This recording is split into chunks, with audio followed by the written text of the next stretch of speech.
Cette émission est conçue et réalisée par des membres de la communauté avec l'aide de Télé-Cogeco.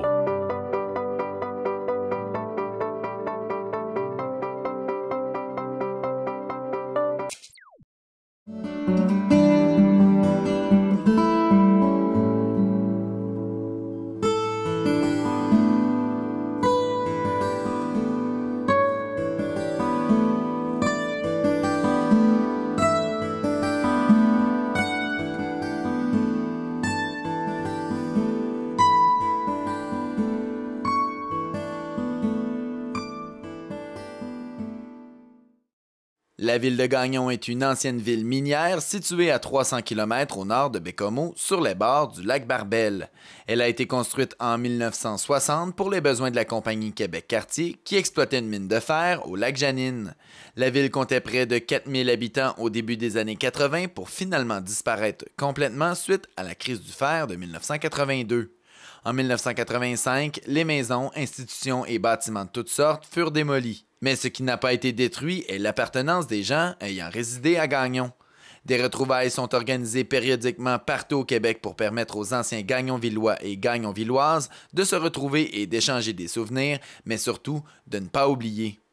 Cette année, c'est à cette île que près de 1000 personnes se sont réunies pour commémorer les 30 ans de la fermeture de cette ville mythique nord-côtière. On était la première famille, mais j'ai vu du monde hier à soir. Ça faisait 42 ans que je l'avais pas vu. Parce que moi, j'étais à cette île depuis 73. Donc, c'est sûr que ces gens-là, ils ont pas une petite attache, ils ont une grosse attache encore à Gagnon. Et après 30 ans, faire un regroupement de même, avec toutes pas toutes, mais beaucoup d'anciens de Gagnon, ben, c'est quelque chose. Il y a des souvenirs ici, là. Il y a des larmes qui se versent quand les gens parlent, des sourires depuis tout à l'heure. Les gens se voient, les gens se serrent dans leurs bras. Vraiment, là, la communauté de Gagnon c'est très serré. Bien, écoute, je l'ai dit à maintes et maintes fois cette semaine, ce soit à la radio ou à la télévision, tout le monde se connaissait. Tout le monde travaillait à Québec-Cartier Manning. Le chômage, il n'y en avait pas. Ça fait que c'est sûr qu'on avait peut-être pas toutes des maisons pareilles, mais toutes la même couleur. Barrer des portes de maison, ça n'existait pas. Barrer ton auto, ça n'existait pas. Donc, si tu regardes tout ça comme il faut, moi, quand je suis arrivé à Gagnon en 59, j'avais 11 ans. J'ai quitté à 25 ans. Mais c'est des souvenirs qui resteront gravés à tout jamais dans ma tête. D'abord, c'était une petite communauté d'à peu près 3500 personnes, mais au fil des années, cette communauté-là, c'est toujours... on est toujours resté à peu près le même nombre de personnes, mais il y avait ce qu'on appelle un turnover, et il y avait quand même une partie, je dirais à peu près 30 de la population qui était fixe. Alors, ces gens-là qui ont resté à Gagnon, puis qui sont demeurés là presque tout le temps de la ville, ont fait en sorte que d'amener les autres, les gens qui arrivaient, à embarquer dans les organisations. On était, je dirais, une communauté qui avait... dans les grands malheurs, on était là, et dans les grandes joies, on était là. On était toujours là pour s'épauler. Madame Plourde, une réunion comme ça aujourd'hui, ça ne s'organise pas en claquant des doigts. Ça va faire maintenant près de 2 ans là, que vous organisez ça. On ne peut se dire que satisfait d'une soirée comme celle-là? Totalement satisfait. J'adore la réponse des gens. Je reçois de super de beaux commentaires, que les gens sont vraiment satisfaits, sont surpris du décor, sont surpris de voir toute l'ampleur. Pour le petit comité qu'on était, là, 7 personnes, on a amené notre barque très loin. Puis on entend l'économie de la région, c'est difficile. Mais j'ai réussi à faire déplacer plus de 1000 personnes ici, à cette île. Fait que j'en suis très fière avec mon équipe. C'était merveilleux. Plus de 1000 personnes là, qui s'amassent aujourd'hui ici, ça en fait des souvenirs. Des souvenirs? On n'a pas assez d'une soirée ou d'une journée pour parler à tout le monde, mais il y a plusieurs gens, je leur ai donné des trucs. Amenez-vous un calepin avec un crayon, numéro de téléphone, adresse de courriel. Mais notre site de In Memoriam contient maintenant 1800 membres. Alors, si on s'entend que la ville avait 4000 de population, j'ai presque la moitié de la ville sur le site. Alors, c'est facile de pouvoir se rejoindre. C'est un point. Quand on organise quelque chose comme ça, c'est beaucoup de travail, mais lorsqu'on voit tous les sourires, les accolades, même parfois des larmes se verser, ça nous redonne de l'énergie. Bien, la preuve, je présentais même les anciens organisateurs et à un moment donné, j'ai dû prendre mon souffle parce que ça me touchait. Parce que c'est ces gens-là qui ont passé avant moi. Puis je me souviens qu'est-ce qu'ils ont fait. Chantal Poulain, c'était mon mentor tout le temps de cette organisation-là. Jean Poulain. Écoutez, Jean, ça a été mon ange gardien, le gars qui m'a enlevé bien du poids sur ses épaules, que je remercierai jamais assez. Puis tout le reste de mon équipe, parce que c'était un travail de longue haleine. C'était merveilleux, mais c'est dur de ne pas verser de larmes. Même moi, j'ai pris souvent mon respire, puis j'étais contente que les lumières étaient dans mon visage. C'est comme ça, je voyais un peu moins les gens parce que ça venait me chercher moi personnellement aussi. Il y a eu plusieurs réunions comme ça là, au cours des 10, 15, 20 dernières années. Là, il me semble que je vois beaucoup de jeunes. Qu'est-ce que ça fait de voir beaucoup de jeunes maintenant à ces rassemblements? Bien, si tu veux, si on part des premières réunions, la première de toutes qui a eu lieu à Lévis, écoute, ça faisait même pas un an que la ville était fermée. Ça a été extraordinaire. C'était parti pour être une petite fête de 150 personnes. Et dans l'espace de peu de temps, on s'est ramassé 900 personnes. Alors, par la suite, on a organisé des grosses fêtes. Une à Matane, par exemple. Là, j'étais pas là. C'était des gens de Matane qui l'ont organisée. Et c'était très bien. On devait être au-dessus de 1000, 1500. Et à Québec, on a organisé 2 fêtes. Une à l'Ancienne-Lorette et une à Saint-Romuald. Et à 2 reprises, on a réuni au-dessus de 2000 personnes. Alors, c'est toujours je dirais, on n'a pas besoin d'envoyer des invitations, on n'a pas besoin le bouche à oreille, ça fonctionne à chaque fois. Mais cette fois-ci, à cette île, je dirais que c'est la fête de nos jeunes. C'est les jeunes qui l'ont organisée. Je trouve ça sensationnel. Je trouve que ça a été un gros défi parce qu'après 30 ans, c'est pas évident de réunir tout ce monde-là. Et en plus de le faire à cette île, parce que cette île, il faut l'avouer, c'est notre Côte-Nord qu'on aime beaucoup, mais c'est loin. Et les gens se sont donné la peine de venir et je lève mon chapeau à l'organisation.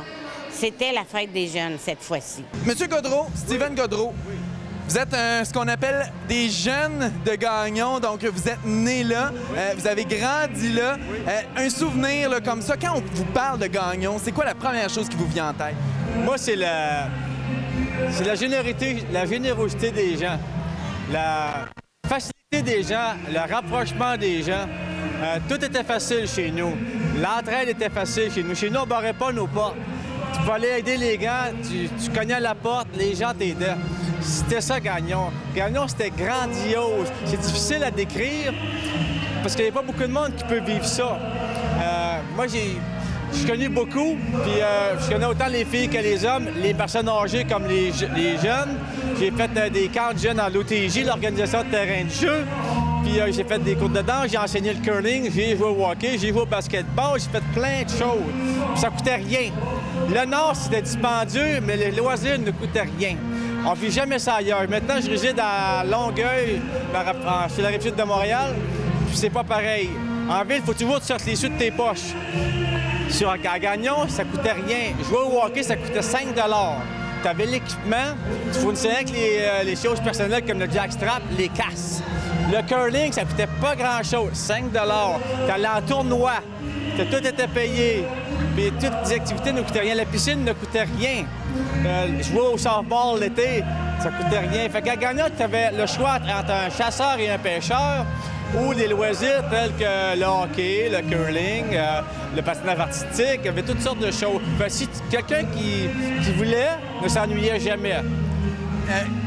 Là, vous me parlez que vous faisiez plein de choses comme ça. Quand on grandit là et qu'on doit quitter, ça doit faire un méchant choc. C'est un divorce. C'est un divorce parce que dans une population de 3500 habitants, 3000 habitants, on dit un village, mais on dit ville de Gagnon. Il a quand même passé peut-être au-dessus, dans ces 25 ans-là, peut-être plus de 6000 personnes. J'en ai connu beaucoup, des âgés, comme je t'ai dit, comme des jeunes. Puis c'est un divorce. Tu les vois plus. Tu payes pas de pension, mais tu les verras peut-être plus. Puis quand tu les revois, ça fait... Tu sais, tu mets au monde une ville, puis la ville, elle meurt. Mais les gens vivent toujours. Fait que moi, j'ai assisté à peu près à toutes les rencontres. À toutes les fois, ça me touche au cœur. Donald Bélanger, on te connaît très bien à cette île, mais peu de gens savent que tu es un gars de Gagnonville. C'est quoi les souvenirs, peut-être un souvenir très frappant que tu as de Gagnonville? Dès qu'on te dit Gagnonville, qu'est-ce qui te vient en tête? Moi, ce qui me vient en tête tout de suite, c'est pas compliqué, c'est le lac Barbel, la pêche. Je me souviens qu'un de mes oncles avait un houseboat. Un houseboat, c'était tellement artisanal, c'était fait avec des vieux barils. Il y avait une cabane là-dessus, écoute, c'était en bric-à-brac, là, si tu veux. Puis là, on allait sur le lac Barbel, puis on passait des grandes journées à la pêche. Puis il y avait des lits là-dedans, on pouvait dormir. Moi, j'étais petit cul, là. J'étais vraiment pas grand, là. Puis mon oncle m'avait fait conduire son houseboat à un moment donné. Mon oncle aidé, là. Le monde se souviendront que mon oncle aidé avec ses houseboats. Mais ça, c'est un des grands souvenirs. Et quand j'allais me faire couper les cheveux au salon chez Gino, je pense, c'était à l'hôtel Barbel. J'allais me faire couper les cheveux, on était petit cul, il fallait qu'il mette une planche, là. Plein de souvenirs comme ça, je me souviens. Mais je suis parti quand même jeune. Personnellement, j'ai commencé à voyager à Gagnon en 1959, alors que c'était encore en construction. J'ai déménagé ma famille en 1967. À ce moment-là, j'étais directeur du personnel à la mine de Lac-Janine. Et évidemment, on a vécu à Gagnon de 67 à 69, mais j'ai continué d'y aller jusqu'à la fermeture. Et quand on a déménagé à Gagnon, on avait un peu des hésitations parce que c'était une ville fermée. Mais lorsque ça a été le moment du retour, on a eu peine à retourner. Lorsqu'on a vu naître une ville comme ça et on l'a même vu fermer, mourir si on veut, qu'est-ce que ça nous fait à l'intérieur de revoir tous ces gens, de revoir des souvenirs qui nous reviennent comme ça? Bien, évidemment, c'était l'amitié qui se bâtissait parce que c'était une ville isolée. Alors, je crois que les gens étaient beaucoup plus portés à être côte à côte, à s'entraider et à se connaître également dans toutes les activités de la ville, quoi.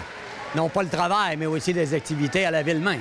Parce que c'était une communauté qui avait beaucoup de loisirs, qui était autre que la ville qui avait été créée pour le travail. On avait vraiment créé une ville avec des loisirs, des sports, vraiment plein de choses. C'était une ville moderne.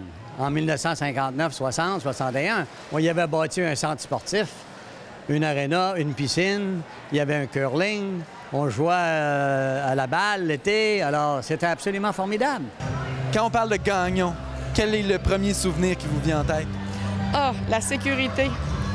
Moi, c'est mon premier souvenir, c'est que il n'y avait pas de porte de barrée. Les clés étaient dans l'auto, personne ne touchait à rien. Les jeunes, on pouvait jouer n'importe où. Puis si on était mal pris, quelqu'un venait nous aider.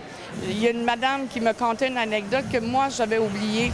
Et cette anecdote-là, elle vient me voir, elle dit « Madame Plourde, vous souvenez-vous, un jour, ma fille s'est gelée, mais vraiment gelée, et vous avez appelé un taxi, mis ma fille dans un taxi pour qu'on vienne nous reconduire à la maison. » J'ai dit « Mon Dieu, je te donc bien fine. » Mais je m'en souvenais pas. Mais c'est ça, c'est que les multitudes de souvenirs pour un ne sont pas nécessairement les mêmes pour les autres. Et c'est fun parce que des gens nous ramènent des fois, disent « Hey, vous avez fait ça, vous avez fait ça. » Écoute, c'est pour ça que je te dis la sécurité pour les enfants, parce que moi, j'arrivais là, j'avais 9 mois. Fait que j'ai grandi à Gagnon. Puis, j'ai pas connu l'inquiétude. Tu sais, nos parents ne disaient pas « Parle pas aux étrangers, parle pas... » Non, parce que c'était pas des étrangers. Voyez-vous? Fait que ça, il n'y a pas une ville où on pouvait retrouver ça. Puis on ne retrouvera plus ça non plus. C'est quoi le bâtiment dont les gens là, sont peut-être le plus fiers ou se rattachent le plus dans la ville de Gagnon? Là, tu poses la question au mauvais gars, parce que moi, c'est l'Arena. Moi, j'ai joué du hockey toute ma vie. Le curling était juste à côté. La piscine était à même, l'Arena. À Gagnon, on faisait du sport. Tout le monde était impliqué dans le sport. Tu sais, j'aurais pu te dire l'hôpital, l'hôtel. Non, pour moi, c'est l'Arena. Le sport était vraiment important. On regarde des vieilles photos. Les rivalités aussi s'étaient créées. C'est quelque chose qui marquait la Côte-Nord. Quand on jouait au hockey dans la Grande Ligue, on jouait, c'était un calibre intermédiaire, si tu veux. Ce qui était assez impressionnant, c'est que tout le monde travaillait ensemble, sa job, puis le soir, on se donnait des claques à la gueule, tu sais. Puis le lendemain matin, on reprenait le coffre d'outils, puis ah ouais, on a continué à travailler encore, mais c'était la vérité, c'était ça. Ben, c'est sûr qu'il y avait l'aréna, on jouait au hockey. L'aréna, moi, je me souviens, c'était... Là, on a connu beaucoup d'enfants, puis beaucoup d'amis qu'on s'est fait là. Mais sinon, il y avait l'église. Je suis pas très ecclésiastique. Ouais, mais l'église à Gagnonville, c'était le clocher. Je me souviens, on entendait les clochonnés. Puis, une autre chose que peu de gens se souviennent, c'était... je peux pas dire quelle journée dans la semaine, mais une journée dans la semaine, il fallait que tout le monde rentre parce qu'il y avait le camion à fumée qui sortait pour tuer les mouches. Puis là, il y avait un camion qui se passait, puis ça faisait de la boucane. Puis là, c'était pour tuer les mouches. Puis là, fait que tout le monde rentre en dedans parce que c'était toxique, là, mais moi, je me souviens de ça, fait les années 70, hein, c'est pas... Mais moi, j'étais sur le boulevard, alors c'était l'hôtel Lac-Barbel, quoi. Beaucoup de souvenirs? Oui, parce qu'on y allait, évidemment. On y allait fêter, on allait manger. C'était très bien dirigé. Et évidemment aussi la cafétéria, où on a eu plusieurs événements, où il y avait des fêtes particulières. Et évidemment, il y avait eu, quand on a complété l'église aussi, c'était un moment un peu spécial pour la ville, à ce moment-là. Et également l'hôpital, qui était absolument très important pour assurer un peu la qualité de vie de la communauté. À peu près tous ceux de ma génération. L'aréna, le centre d'achat, et après ça, le derrière d'école, d'un balancine, chanter des chansons des 45 tours, fredonner. Puis après ça, en grandissant, bien, quand on a eu l'âge de raison, les bars, comme tout le monde. Monsieur Spiro qui a chanté avec son fils, sa fille. Écoutez, c'était des jeunes.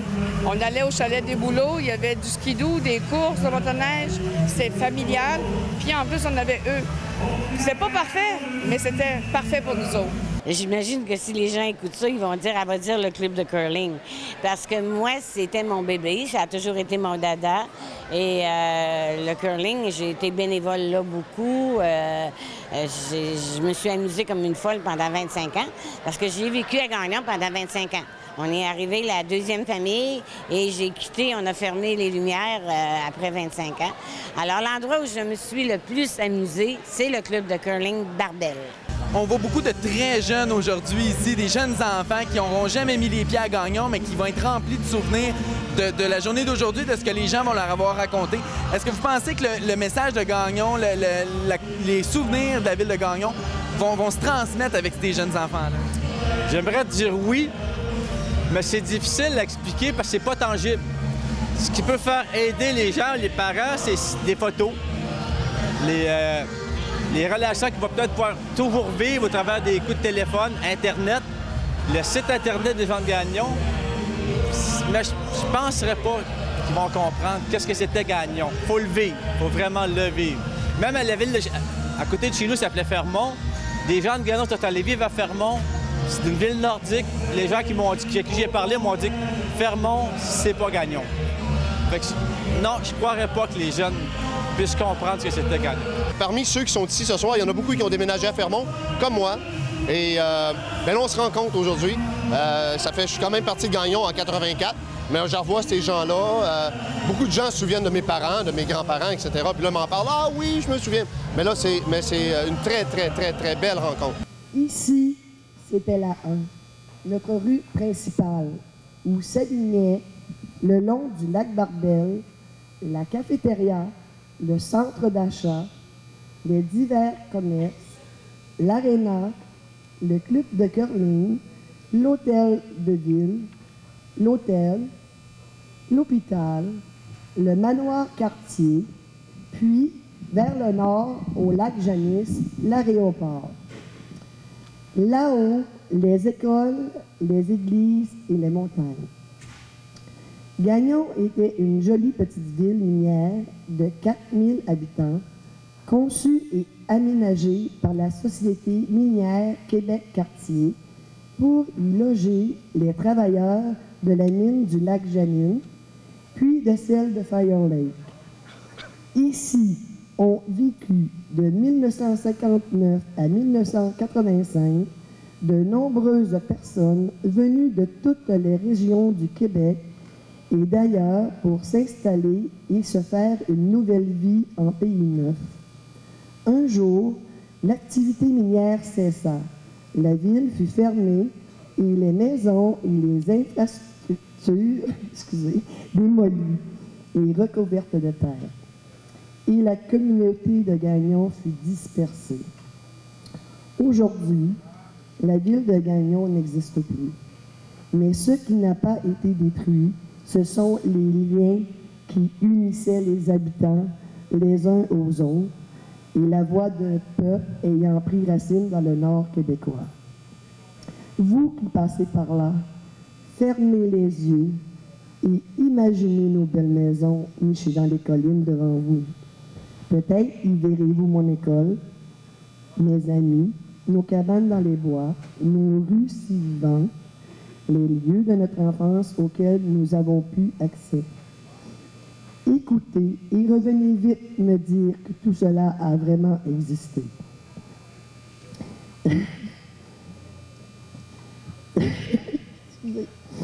Tournez maintenant votre regard vers le majestueux lac Barbel.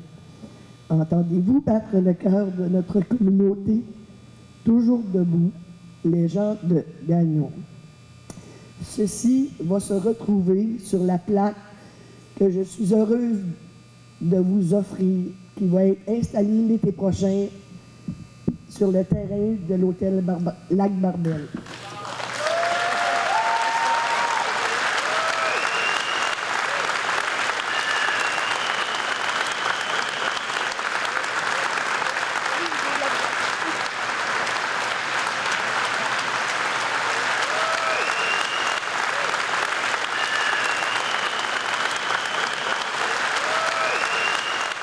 La plaque qui va être installée, j'imagine que pour vous, ça a une valeur inestimable. Ah oui, moi, je vais garder vraiment... Je crois qu'on a très bien pensé le message qu'on va y laisser pour le futur. Et j'espère que la plaque sera sécuritaire pour qu'elle soit là très longtemps. Je sais pas si les gens vont avoir une idée, parce que faut que tu le vis. Tu ne pourras pas dire comme à Montréal, ça va mourir, ça ne meurra pas. Les gens vont peut-être nous dire qu'on est des capotés, mais les capotés, c'est des gens qui se sont aimés. Fait que les gens qui vont lire ce que c'est Gagnon, il faut que tu viennes de la Côte-Nord, il faut que tu viennes du Nord. Si tu viens de la ville, ils vont peut-être nous traiter d'illuminés, ils vont nous regarder comme des extraterrestres. Mais non, c'est pas ça, Gagnon. C'était des gens, on était tissés serrés, puis on s'aimait tous. Il y avait toujours des gens qui s'aimaient moins que d'autres, mais en partie, on s'aimait tous. Fait que c'est dur de savoir ce que les gens vont penser. Il y a des gens qui vont aimer, d'autres moins. S'il y a une chose que vous voudriez que les gens se rappellent lorsqu'on parle de Gagnonville dans l'histoire, c'est quoi que vous voulez qu'ils soient attachés à Gagnonville? C'est pas compliqué. Le leitmotiv de cette année, c'était quoi? 30 ans, toujours debout. On peut tuer une ville, on peut l'écraser, mais l'être humain, on ne peut pas l'effacer. Puis il y aura toujours quelqu'un, quelque part, parce que même, là, 30 ans, ceux qui sont venus au monde, là, ils ont eu des parents, on transmet. Puis tant que c'est transmis, ça vit. Et voyez-vous, l'idée de la pancarte, du panonceau, c'est ça. C'est que ça va nous garder vivants et raconter une partie de notre histoire. Fait que pour moi, je pense pas que ça va mourir. Par contre, ça se fait qu'il y ait un ralentissement. Par contre, ce soir, ce que j'ai adoré, c'est de voir la gang de 45-48 prendre en photo. Puis je me suis pas gênée pour leur dire, bien, je pense que je l'ai, ma relève en bas. Écoutez, il était quoi, une trentaine en train de faire prendre une photo? Ça serait une belle équipe, ça. Fait que je suis sûre que ces retrouvailles ont peut-être donné le goût de pouvoir recommencer dans quelques années. Parce que eux, ils vont avoir quoi? Début 50? Hein? Ça fait que c'est à peu près mon âge. Fait qu'ils sont bons pour prendre la relève. Puis s'ils le font, je vais leur donner tout ce qu'ils ont besoin. Ça va me faire un plaisir de transmettre. Et avec les nouvelles technologies maintenant, le site in memoriam, Ville de Gagnon, ça permet aux gens de se rester accrochés en permanence. Et voilà. C'est parce que in memoriam, c'est la ville virtuelle. On l'a remis au monde. Alors, il n'y a pas personne qui va pouvoir nous l'enlever. Tant aussi longtemps que nous, on est 3 administratrices du site, tant que les 3 seront là, le site va être encore vivant. Toujours debout.